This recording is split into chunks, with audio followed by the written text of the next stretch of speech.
नमस्कार, मी प्रियांका नागने आपल्या मराठी योजना यात्रा या चॅनलवरती तुमचं सर्वांचं स्वागत आहे.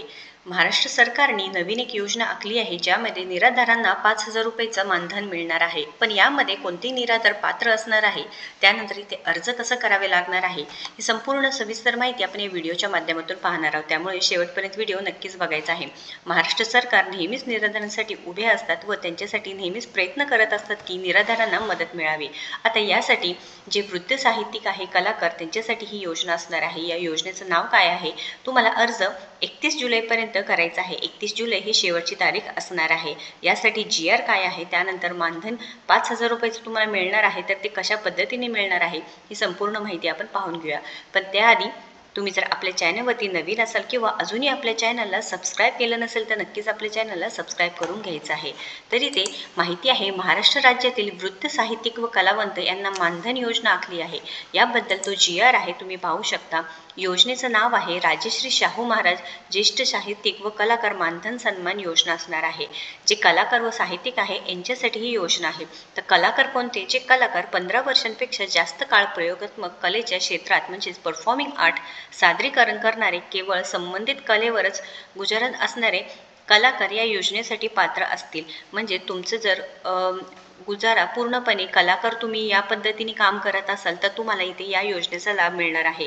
तुम्ही 15 वर्षांपेक्षा जास्त काळ जे प्रयोगात्मक कलेच्या क्षेत्रात म्हणजे परफॉर्मिंग आर्टमध्ये तुम्ही काम करत आहे, सादरीकरण करणारे असणार असेल, कलाकार असेल, तर तुम्हाला नक्कीच या योजनेचा लाभ मिळणार आहे.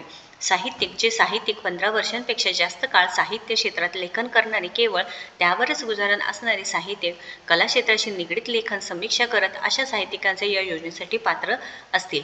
आता मानधन तुम्ही पाहू शकता. कलावंतांना सरसकट एकच श्रेणी रुपये 5,000 इतके मानधन देण्यास मान्यता देण्यात येत आहे.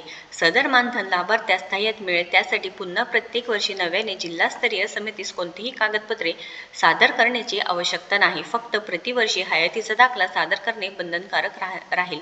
सदर मानधन लाभार्थ्यांना DBT प्रणालीद्वारे अदा करण्यात येईल. तसेच सदर शासन निर्णयाची अंमलबजावणी दिनांक 1 एप्रिल 2024 पासून करण्यात येईल, ही सुद्धा माहिती सांगितलेली आहे. त्यांची ऑफिशियल वेबसाईट आहे, तुम्ही पाहू शकता. त्या ऑफिशियल वेबसाईटवरती सुद्धा माहिती सांगितलेली आहे. राजश्री छत्रपती शाहू महाराज ज्येष्ठ साहित्यिक व कलाकार मानधन सन्मान योजना, या योजनेसाठी आपल्याला अर्ज करायचा असेल किंवा तर आपले सरकार पोर्टलवर ऑनलाईन अर्ज भरण्यासाठी इथे क्लिक करावे. इथे क्लिक केल्यानंतर तुम्ही आपले सरकार या वेबसाईटवरती जाणार आहे. इथे तुम्हाला अर्ज करावे लागणार आहे. पण इथे पात्रता काय असणार आहे, तुम्ही पाहू शकता. ज्यांचे वय 50पेक्षा जास्त आहे, दिव्यांगांना वयाची अट 10 वर्षांनी शिथिल करण्यात येत आहे. म्हणजे दिव्यांगांची वयोमर्यादा 40 वर्ष असणार आहे. ज्यांचे कला व साहित्य क्षेत्रातील योगदान कमीत कमी 15 वर्ष आहे, ज्यांनी साहित्य व कला क्षेत्रात सातत्यपूर्ण दर्जेदार व मोलाची भर घातली आहे, वयाची अट तुम्ही पाहू शकता. त्यानंतर ज्यांनी म्हणजे तुमचं वय 50पेक्षा जास्त पाहिजे आणि दिव्यांगांना 10 वर्षाचे शिथिल करण्यात आलं आहे सांगितलं आहे. तुमचे काम आहे ते 15 वर्षापर्यंत तुम्ही योगदान दिलेलं पाहिजे आहे. त्यानंतर मोलाची भर घातलेली पाहिजे आहे. वयाने ज्येष्ठ असणारे, विधवा, परित्यक्ता, दिव्यांग कलाकार यांना प्राधान्य राहील. कलाकारचे सर्व मार्गांनी कुटुंबाचे वार्षिक उत्पन्न 60,000 पेक्षा जास्त नसावे. ज्या कलाकारांची उपजीविका फक्त कलेवरच अवलंबून आहे, असे कलाकार, तसेच जे कलाकार फक्त कलेवरच अवलंबून होते मात्र सध्या त्यांना इतर कोणत्याही मार्गाने उत्पन्न नाही, असे कलाकार, केंद्र किंवा राज्य शासनाचे महामंडळ इतर कोणतेही नियमित मासिक पेन्शन योजनेत अंतर्भूत नसलेले पात्र कलाकार साहित्यिक महाराष्ट्र रहिवासी असणे बंधनकारक असणार आहे. याचे वितरण इथे पूर्णपणे माहिती सांगितलेली आहे. पात्रता तुम्ही पाहिलंच आहे. वय 50 पेक्षा जास्त पाहिजे आहे आणि ज्यांचं दिव्यांग आहे त्यांना 10 वर्षाची स्थितीला आहे. त्यानंतर उत्पन्न 60,000 पेक्षा जास्त नसावे सांगितलेलं आहे. दिव्यांग कलाकारांना, विधवा किंवा परित्यक्ता कलाकार आहे, ज्येष्ठ असणारे कलाकार आहे, त्यांना जास्त प्राधान्य दिलं जाणार आहे. तुम्ही दुसऱ्या कोणत्याही योजनेचा लाभ मिळवायला नाही पाहिजे आहे. त्यानंतर इथे कलाकार साहित्यिक महाराष्ट्राचे रहिवासी असणे हे बंधनकारक असणार आहे.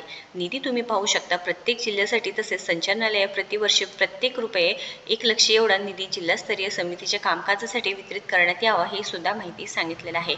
वारस व वारसा प्रमाणपत्र, त्याची सुद्धा माहिती सांगितलेली आहे. लाभार्थी असलेली व्यक्ती त्यांच्या निधनानंतर मयत लाभार्थींचे पती किंवा पत्नी हेच वारस असतील. नव्याने नोंद झालेले कलाकार किंवा साहित्यिक यांच्याकडून नामनिर्देशन व जोडीदाराचे एकत्रित फोटो अर्जासोबत सादर करणे बंधनकारक असेल. अस्तित्वात असणारे मानधन धारक, कलाकार, साहित्यिक यांच्याकडूनही संबंधित यंत्रणेचे नामनिर्देशन व जोडीदाराचे एकत्रित फोटो घेणे बंधनकारक असणार आहे. सदर अंतर्गत लाभार्थ्यांनी उपलब्ध माहिती तंत्रज्ञान यंत्राद्वारे ऑनलाईन माननीय जिल्हाधिकारी यांच्याकडे माहिती सादर करेल. वारसदार मंजूर करणे ही सुद्धा माहिती आहे. तर तुम्हाला इथे अर्ज करण्यासाठी तुम्हाला ऑनलाईन पद्धतीने आपले सरकार या वेबसाईटवरती CSC सेंटरद्वारे तुम्ही नक्कीच अर्ज करू शकणार आहात. उत्पन्न मर्यादा तुम्ही पाहू शकता. लाभार्थ्यास कौटुंबिक वार्षिक उत्पन्नाची अट 60,000 इतकी असणार आहे. जिल्हा स्तरावरील निवड समिती, जिल्हाधिकारी स्तरावर निवडसाठी समितीची रचना खालीलप्रमाणे असणार आहे. ही पूर्ण माहिती आहे. तुम्हाला जर GR पाहिजे असेल तर नक्कीच कमेंट करा. तरी मी डिस्क्रिप्शन बॉक्समध्ये लिंक देणार आहे. एकदा नक्कीच चेक करायचं आहे. अशाच महत्त्वपूर्ण माहितीसाठी नक्कीच आपल्या चॅनलला सबस्क्राईब करून ठेवायचं आहे.